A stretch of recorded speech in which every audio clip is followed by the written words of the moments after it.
Welcome back to New Mexico Wildlife. I'm Bob Girding. A half a century ago, the lesser prairie chicken population numbered in the tens of thousands. Today, there are only a few thousand to count.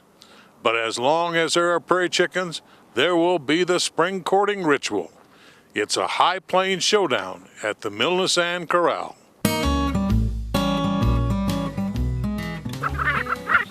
For years, the lesser prairie chicken has flocked to these grounds to take part in a unique mating ritual. The males begin their antics with an assortment of clucks and cackles while stamping their feet, squaring off against other males. All of this to attract females, who then arrive on scene to hook up with the dominant male. Until recently, the lesser prairie chicken numbers had been in serious decline. The prairie chicken in New Mexico historically occurred all over eastern New Mexico, in shortgrass and mixed grass prairie in the shinnery oak habitat. Their numbers are drastically reduced from historical numbers by about almost 90%. And a lot of that's due to farming and agriculture, breaking out native prairie into agriculture. Some of it has to do with oil and gas, poor grazing practices, drought conditions, weather. Today, thanks to cooperation among landowners, commercial drillers, and conservationists, the lesser prairie chicken has rebounded to a population of around 3,000 birds, despite the recent drought.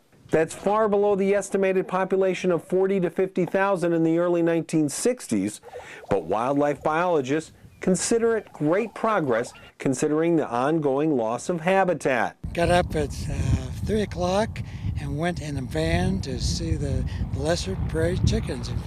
Beautiful display. Every spring, at the height of mating season, there is a pilgrimage of sorts to the small town of Milnesan, New Mexico, home to the annual Lesser Prairie Chicken Festival, to witness the unique mating ritual of a bird that was once at risk of being an endangered species.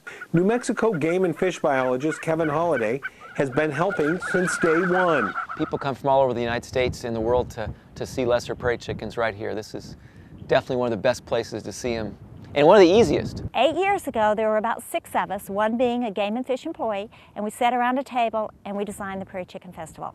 None of us had ever been to a festival. We had no idea what we were doing, and the first year was sold out. Tish McDaniel is with the Nature Conservancy and is the program organizer for the festival, which is open to birders and folks who've attended the year before, and is always sold out. We limit the festival to 100 people. We cannot do it anymore, and we cannot have another weekend.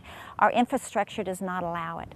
So this is it. And so if you want to come, you have to kind of apply early, get in. We have limited blinds. The festival begins before sunrise. So we head out to these leks, these mating display grounds, at 5 o'clock in the morning. We get there when it's pitch black and park the vans, roll down the windows, and after they've been there about 15 minutes, the participants begin to hear the prairie chickens booming. So what is a lek? A lek is a area where males congregate to attract females for breeding purposes. Grant Beaupre is also a biologist for New Mexico Game and Fish and has been working with prairie chickens for years. They have air sacs and ornamental feathers, and they have a dance and things that they do on the lek to attract females for mating purposes on the lek.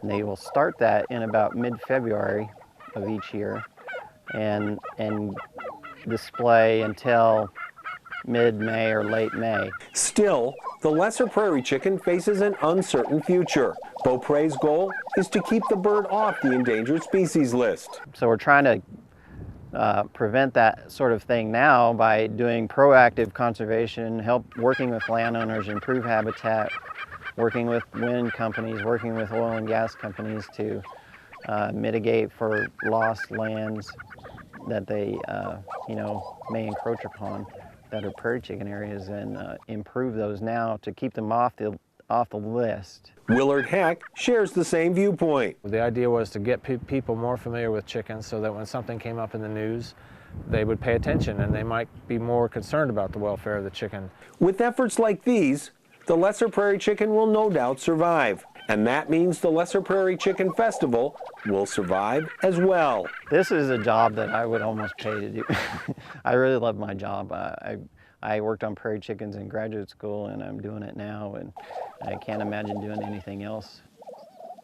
If you're interested in attending the next Lesser Prairie Chicken Festival in Millicent, you can email Trish McDaniel at chickenfestival@yahoo.com.